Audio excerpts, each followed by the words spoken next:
Ce vendredi 17 février, un proche de Serge Gainsbourg, en la personne de Robert Charlebois, revient sur ses folles soirées avec le chanteur et sa rupture avec Jane Birkin.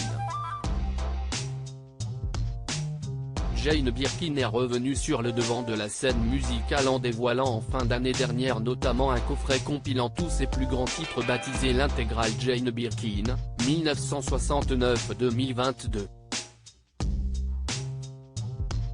La chanteuse se replonge à cette occasion sur son passé, comme notamment la mort de Serge Gainsbourg, son mentor.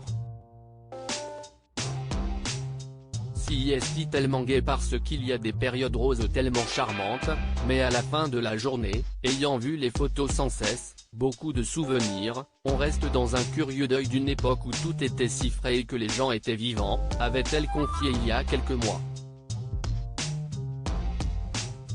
Jane Birkin inconsolable, 30 ans après la mort de Gainsbourg. Au sujet de la mort de Serge Gainsbourg, survenue le 2 mars 1992, elle ne s'en est vraiment jamais remise.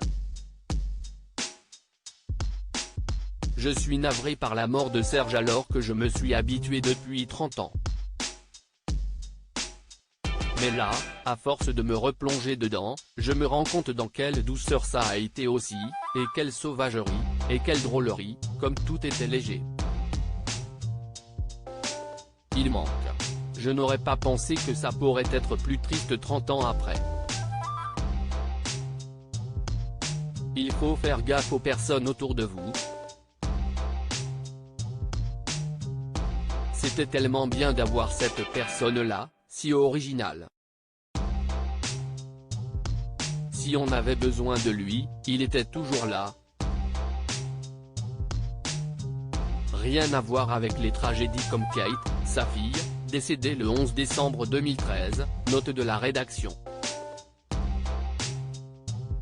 Admettait Jane Birkin. CST dans le supplément Week-end du Parisien qu'un ami de Serge Gainsbourg se confie ce 17 février au sujet de la relation entre la maman de Charlotte et l'interprète du Poinçonneur des Lilas. Serge Gainsbourg avait confié son chagrin à son ami Robert Charlebois. En effet, CST Robert Charlebois qui est revenu sur les liens uniques qu'il avait su créer avec certains artistes comme Janis Joplin, Sergio Leone, et Serge Gainsbourg. Beaucoup de génies que j'ai connus avaient l'alcool en commun, raconte celui qui ne compte plus les nuits de folie avec Gainsbourg, au bout desquelles il finissait sur les Champs-Élysées à faire la circulation automobile. Serge adorait son humour caustique, et lorsque Jane Birkin quitte Gainsbourg pour Jacques Doyon, il lui confie son chagrin. Tu te rends compte, il se voit au Hilton. Tu as raison, ils auraient pu choisir le Ritz, CST plus chic, rétorquait son ami. À lire aussi Jane Birkin, la dernière vision qu'elle garde de Serge Gainsbourg le jour de sa mort.